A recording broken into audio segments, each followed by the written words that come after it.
Welcome to this holiday edition of the Commentary Magazine Daily Podcast. I'm John Podhoretz, the editor of Commentary. We are doing a special series of shows in which we answer questions sent to us by you, our listeners and viewers on YouTube. Please go to YouTube and like and subscribe.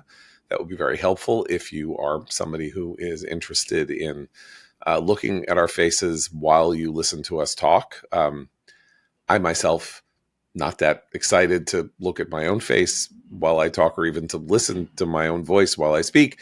But if you guys want that, we're right there. Search Commentary Podcast at YouTube, like and subscribe. That would be very helpful. And then you can watch us. And by us, I mean Executive Editor Abe Greenwald. Hi, Abe. Hi, John. Washington Commentary columnist Matthew Continetti. Hi, Matt. Hi, John.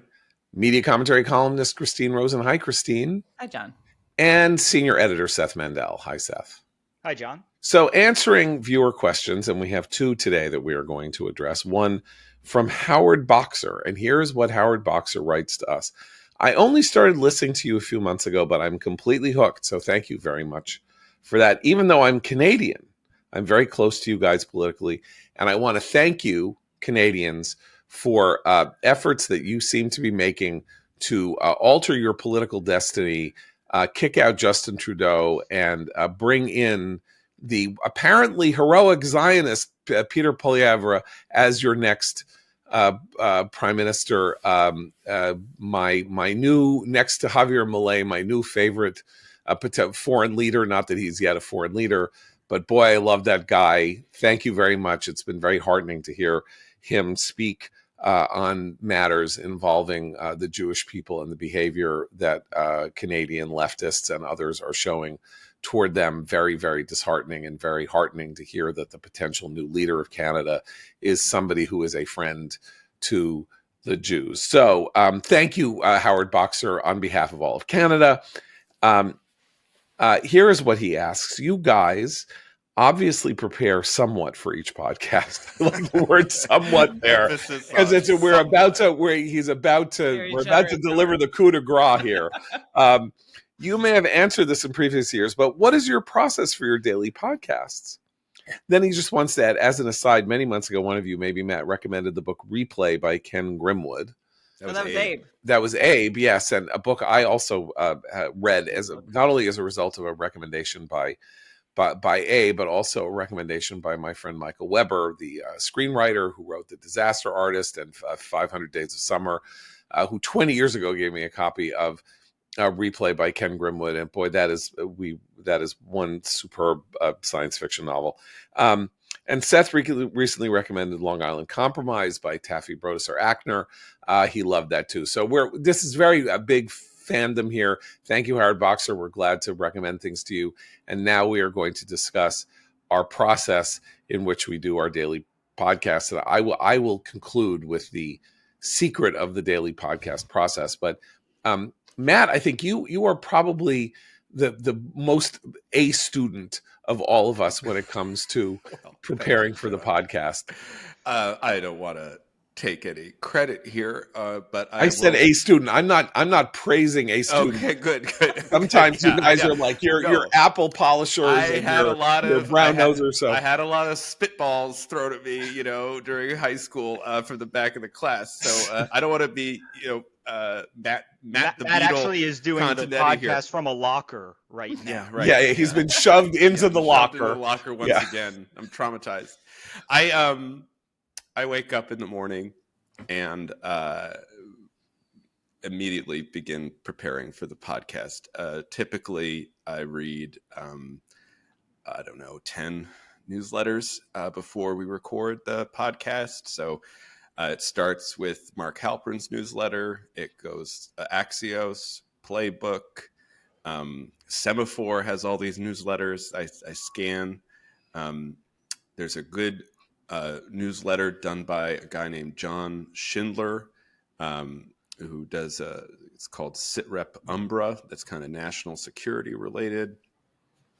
And then the Dispatch morning newsletter, the Free Beacon morning newsletter, the New York Times newsletter, I'm sure I'm forgetting a couple, but that's basically how I prepare, by reading all those newsletters.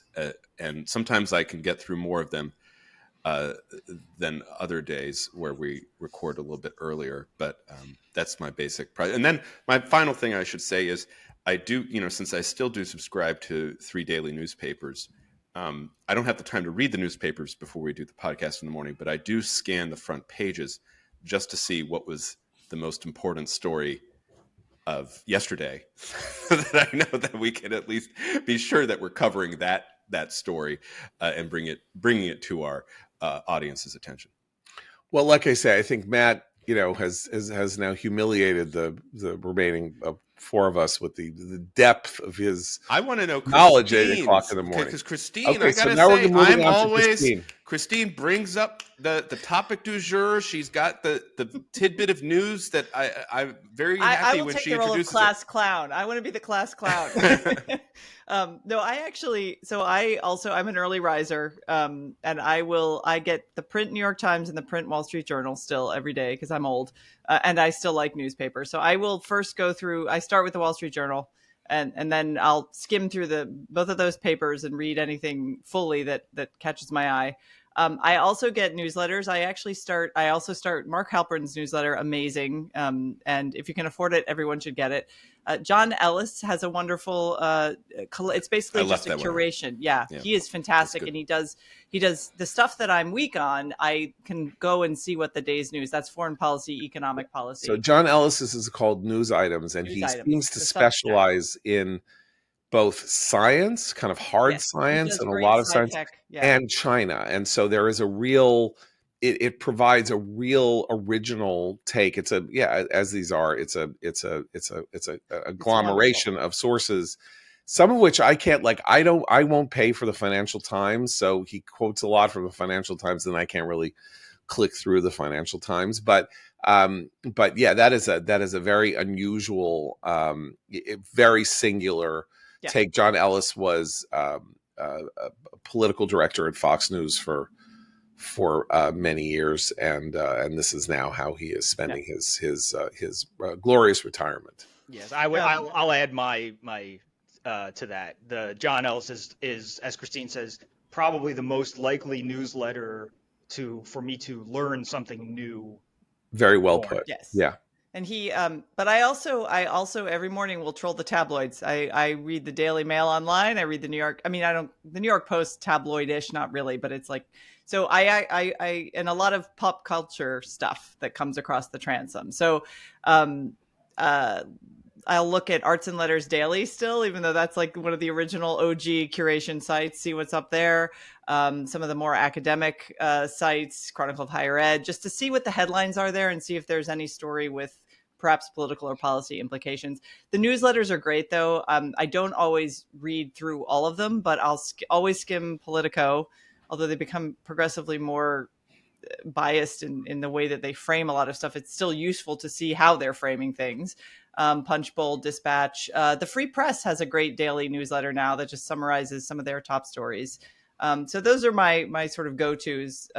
If I wake up late, though, it's going to be the Wall Street Journal, the Daily Mail, and then John Ellis and Mark Halpern, if I'm being honest. Abe? Yeah, a lot of overlap here. I definitely start with Halpern because it's always right there. So I'll fill in some plugs, gaps. I'm sure you guys probably also do. I check the Times of Israel every morning for what the latest is, most reliable story going on in the Middle East. I also check the Post. I also still go to Real Clear Politics every day, just to see sort of what the agenda is. Click around. Don't always read everything. I do find that there's kind of an anxiety leading up to the podcast that prevents me from reading thoroughly every article I open. I digest, I get a sense of it and go, okay, what's that? What else am I missing? And I go on to X, and I see who I'm following, what the people I'm following are ranting about, and how that may relate to things. So I do a lot of prep. If I do any prep, which is say I do no prep, I'm going to just lay this out right now. I, of course, read, again, number 5 endorsee of Mark Halperin's Wide World of News newsletter and Punch Bowls and the Dispatch, and as I said, Ollie Weissman at the Free Press, who is really doing a terrific job with theirs. That's about a month old.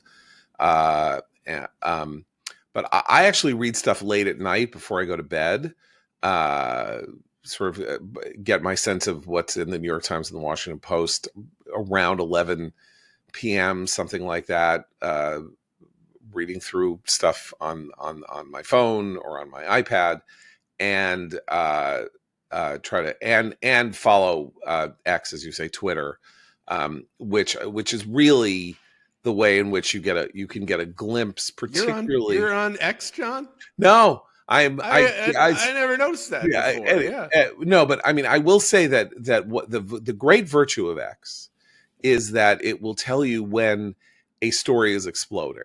That is to say, you go on and suddenly every second tweet is about a thing that just happened 15 minutes ago and is clearly something very big. Whereas if you go on and everybody is just on their own private obsessions that morning, you know there's no big news event that has either just happened or is about to happen, that kind of thing. But X is essentially what when I was growing up, the AP Newswire was. If you worked in journalism, it was just a way to get the headlines fast and see what the top line, as we used to say when we were making news budgets in newsrooms, was, so that you could move on from there. Can I add one more thing? I actually I try to make a habit of watching Special Report the day before. That kind of orients me. Looking right, particularly when Matt is on. Of course. Particularly when Matt is on, be very sober. It's very sober. Like on our YouTube, you will see a smiling, very sunny Matt. Yes. When Matt is on Special Report, he is a very serious. Because we're discussing serious matters. Yeah, unlike here, where we discuss nothing serious whatsoever. But I will say that, in fact, as I tell people when they say, "Oh my God, how do you prepare for the podcast?" I say I don't, and that is actually true in the sense that what I am doing in the 15 or 20 minutes before the podcast is I'm walking the dog. I live quite near my office, so I'm often grabbing the dog, walking the dog to my office, getting food for the dog at my office, getting my coffee, sitting down, hoping that I'm not keeping the 4 of you waiting as the coffee perks in the Keurig machine. And then, we have to get going because one of you has a dental appointment, or you have to get your car, you have to get your oil changed or something like that. So I'm very conscious of the fact that I'm not preparing very much, except for the entire 63 years of my life leading up to the moment at which we begin. Okay, but people should know, before we hear how Seth prepares, people should know that there is this kind of hilarity to even the term preparation, because we have our text chain, our infamous text chain, where we'll all send each other stuff that is on our mind or that we see or that's alarming or interesting. And so I often go to bed, probably go to bed a little earlier than you do, John, but I'll say, okay, well, so I have a vague sense of what we're going to talk about. Get up, do all my reading. We all see each other's nice faces in the morning, and John will say, I don't know if you guys read about this, but I heard about this story. And then we're off. And actually, it's generally something we each have an opinion or can weigh in on. And so the spontaneity, I think, is part of the fun, also part of the slight terror when it involves anything with foreign policy that I'm like, I just... Also, regarding the text chain, this hasn't happened recently, but there have been times where one of us will text something during the day saying something like, we have to talk about this tomorrow. And then 12 things happen between that text. Forget. And we never get to that. We need to do the entire show on this. Yeah, right. And then it's like, what was that again? I don't even remember. Yes, that's life. And also in Trump's America, clearly we are not going to be, we did have this, we are living under this infirm presidency where astonishingly little news was being made actually by the leader of the free world as time went on, and was replaced and supplanted by the horrors of anti-Semitism, campus protest, and then sort of this amazing turnaround in the fortunes of Israel and Iran and the war against terror in Israel. But we certainly got very little succor out of the White House when it came to understanding where the news agenda was going to come from. And that will not be the case beginning on January 21st. No, I always think of how during the Trump first term, I was on CNN on a weekend show for something. And so for the weekend show, they give you the topic like 3 days in advance. And under any normal circumstances, that's fine. But 3 days in advance under Trump was kind of ridiculous. And so you prepare and you think that. And I remember sitting in the chair literally like 30 seconds before we were going to go live. We had, 3 days of preparation, and Trump tweeted about undercutting his Secretary of State, Rex Tillerson, and Rex Tillerson's diplomacy with North Korea. And I literally looked at my phone and I said, well, that's what we're going to end up talking about. And that's what we ended up talking about. So you just sort of have to be, I think Trump prepared us for the daily podcast also in a way, because you just have to sort of be ready. Yeah, you just have to improvise. You have to improvise. My personal process usually depends on whether the kids want Rice Krispies or Honey Nut Cheerios. Sometimes Bethany has made overnight oats. So my process to get ready for the podcast usually involves feeding baby birds, little hungry mouths. And so I appreciate the fact that, and I was thinking about this since we saw the question. I think that the daily, and maybe this is kind of cheesy, but the daily repertoire that we have is the rapport that we have, is preparation in itself. And the fact that we do this every day, there's a sort of gangs all here feeling to waking up, turning on, the computer and checking in with the team. And we have hour or more long conversations about politics and serious things every day together. And I think that builds its own sort of momentum, and the shape comes from that. The shape of the podcast probably comes from that as much as any individual preparation. Just as five people who are who have known each other a while and work together and talk about these things every single day, I think just creates the kind of momentum that you can wake up and walk the dog or feed Rice Krispies to a toddler and still be ready for the podcast, because it sort of has that. I think that's such a good point. I just want to say, because for me, as people I'm sure can tell, I'm a very slow thinker, which is probably frustrating because it accounts for why I don't weigh in as often as you guys. But it's because sometimes I'm not sure what I think about something until I'm listening for about 5-10 minutes.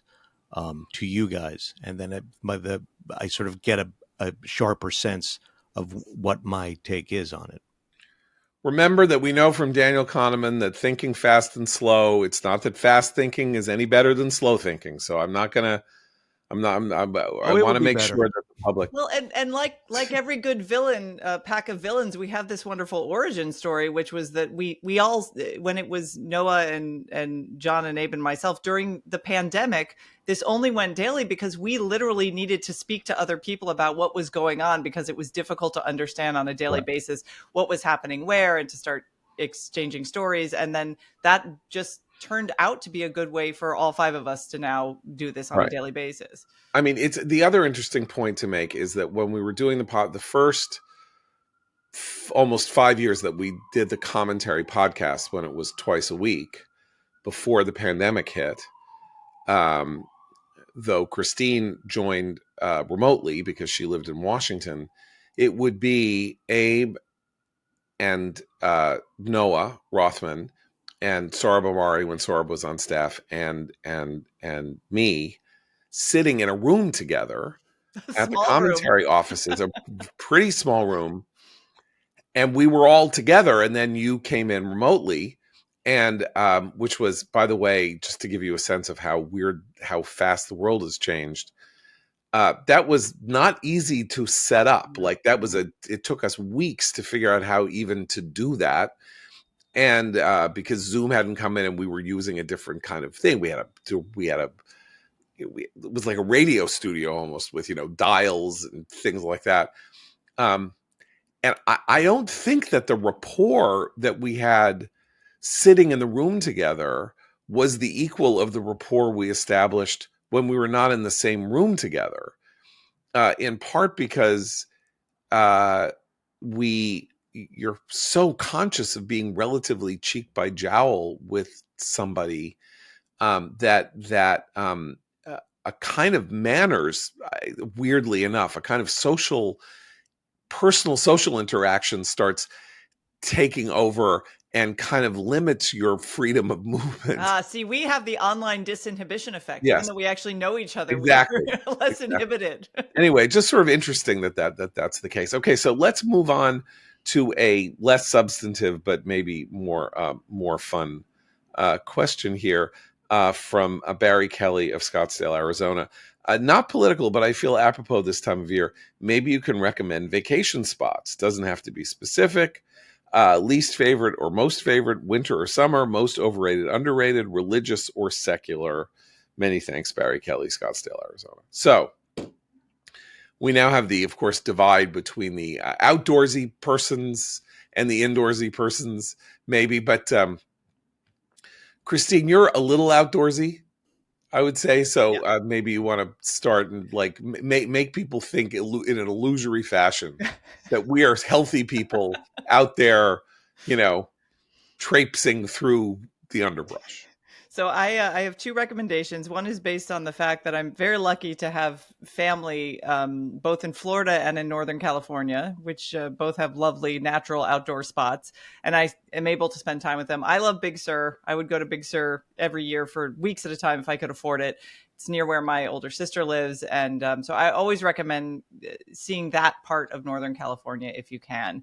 But I spend most of my leisure time every year, a week or two in late July, early August in Maine, coastal Maine, on Mount Desert Island, which is where Acadia National Park is. And for more than 20 years, I started going there before I even had kids. And then every year since my kids were born, they have gone. It is a wonderful spot. It's a wonderful vacation spot for families, obviously, because the national park, you can canoe, there's wonderful lakes to swim in, hiking, there's miles and miles of biking trails on these carriage paths. Beautiful, beautiful place. But even if you don't have kids, if it's just like a trip you want to take, you can camp. There's lots of levels of, you can camp, you can glamp, you can stay in a hotel, you can rent a house. For lots of people on the island will rent their houses for a week or two.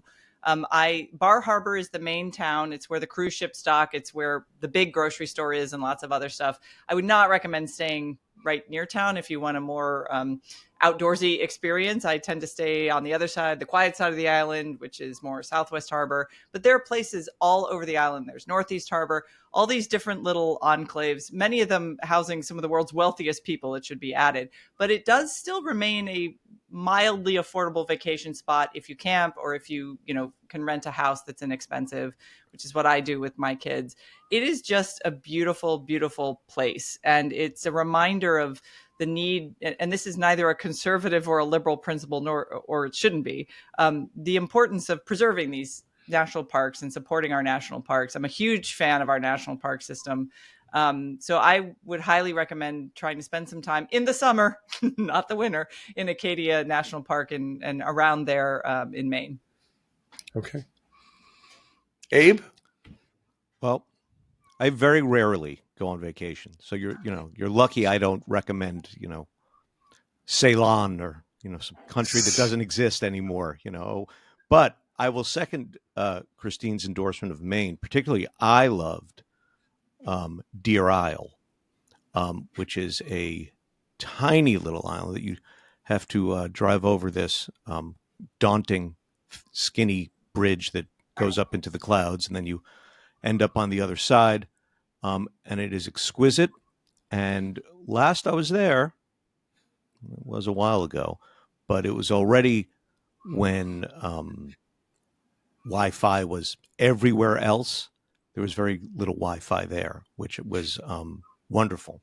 and there's a crafts college there that is very beautiful architecturally, and there's wonderful restaurants and seafood, and there's a theater, local theater that they're very into, and all the usual beautiful Maine things, the kayaking, the hiking, a lot of ice cream, big on ice cream. Joe Biden would like it.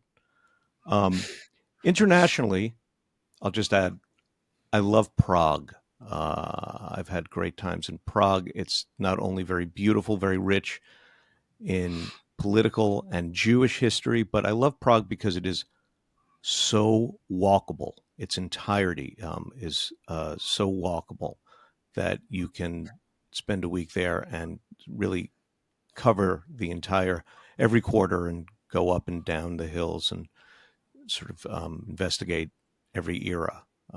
So I say Prague and Deer Isle, two very different trips. Seth, what you got? So I don't have necessarily a regular vacation spot, but I really like, I prefer natural beauty when I go on vacation, and I prefer also to like physical history to feel like you're at a different place or a different time or whatever. So the two places I would say, a warm place and a cold place. The warm place is, I'm not sure there's a place I love more than the port at Old Jaffa in Israel outside Tel Aviv. It's just, if you Google the port at Old Jaffa, you get a million versions of the same picture. And that's because it's such a classic look from the water to there. But you walk through an old city, and you're right on the water, and you have the breeze even when it's hot. It's really like the best of the historic Holy Land, outside of Jerusalem. Obviously, Jerusalem is Jerusalem, but the ancient city. But the port at Old Jaffa feels like that history without necessarily anything attached to it. You don't get Jerusalem syndrome in Jaffa. There's no such thing called Jaffa syndrome, right? Where you think you're the Messiah and whatever. There's nothing spiritual that necessarily overwhelms you. It's just an incredible place. And there's that clock tower that when you look from the famous pictures from the water at the Old Jaffa port, you see the clock tower rising above. That's over 100 years old, and it is, if you walk into town, it is the center of a sort of open pavilion-ish area.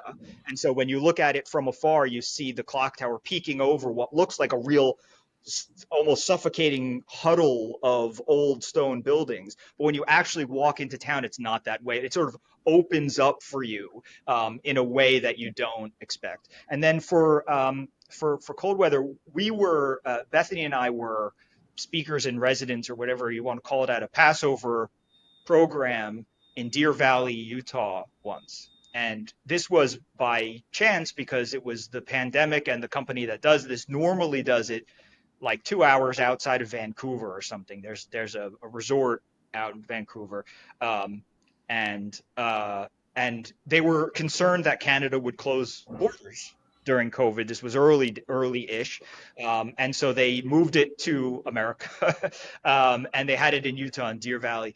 Utah is as beautiful as the postcards and the pictures and the movie sets depict it. It is breathtakingly beautiful, especially up there in the mountains and where I was in Deer Valley. And they know it. And so when you get into the airport, instead of feeling like walking through the airport of a normal airport, sometimes when you're in an airport, you could be anywhere.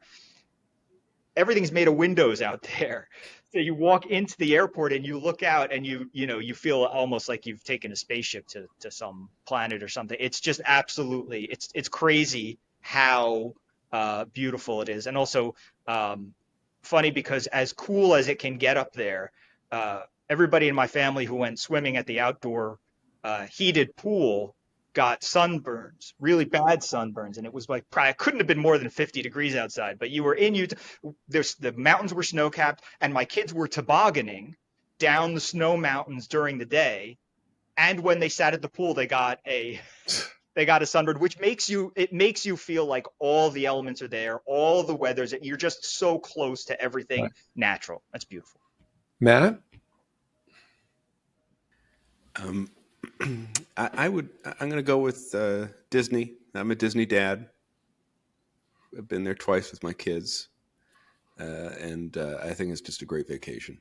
And I make no apologies for that. And of course, you, John, are my chief Disney consultant. I have many Disney consultants, but you are my He has helped everyone with children get through Disney. I have to say, he's sort of the guru. You are a Disney expert. If anything has changed my life from my 40s onward, I had never been to Disney World until my wife and I had our first child. Shayna was 4 months old, and Ayala said we should go to Disney. It's a very easy place to go on vacation with a baby. We can sit in the pool and walk around. And I'm like, I don't want to go to Disney. Like, it's the hell on earth. I don't want to go. And she was like, no, let's go, because really it'll make life easy. And we went to Disney, and that was 2004, probably around October. And I've been back 14 times, and I've also been to Disney Land several times. It is the most genius example of human ingenuity that I am aware of in this sense. And there's actually a quite brilliant book written about Walt Disney's manufacture of the original Disneyland, which is called Disney's Land, by a guy named Richard Snow, which describes how he incepted this thing entirely in his head. Everything that we know about Disney, the train, the this, the that, like it was all in Disney. There was no model. The only model was the Tivoli Gardens in Copenhagen, I guess. I mean, this original amusement park from like the 1850s or 1860s. But he had this vision in his head and like built a train in his house, like not in Anaheim, but somewhere in California, to see if you could make a train. Like the whole thing would be centered on a train. Of course, both Disney World and Disneyland and Magic Kingdom have this train, and it's all part of the weird feeling where you're walking into something entirely timeless that's half feels like the turn of the 20th century and half like you're in, 2200. And I say it's this masterpiece of human ingenuity because they figured out how to have billions of people in one space without it feeling as though you are going to be trampled like at a Who concert in Cincinnati. And how they figure out crowd control, how they figure out how to move you around, how to the more you learn about how to be there, the more pleasurable the experience is, which is kind of has an interestingly drug addict experience, because it's like I learned so much on my 8th visit about how to cut time online by 10 minutes each ride that I need to go back again to see how well I do. But every level of hotel is good. Every form of transportation that they have created for you is good. And if you don't mind rides, and I'm not that wild about the rides, my kids love the rides. It is just, you go there and you just settle in and you're there for 2 days, 3 days, 4 days, however long you're going for. And it is a guaranteed positive experience unless there's some horrible storm or something like that. So I was going to mention Disney, but I wanted to add 2 things to Seth's. So I think of all the places on earth, if you have not been to Israel, when the conflicts come to an end, as I think they will pretty soon, if you have not been to Israel, you have to go to Israel. I don't care if you're Jewish or not Jewish or anything like that, as a place to go for 7 to 10 days, because it is a small country and it is topographically, geographically, in terms of its environment, wildly different in this very small space. You have lush greenery in the north, near the Lebanon border. You have desert in the south, and in the center, you have this ancient city of Jerusalem that is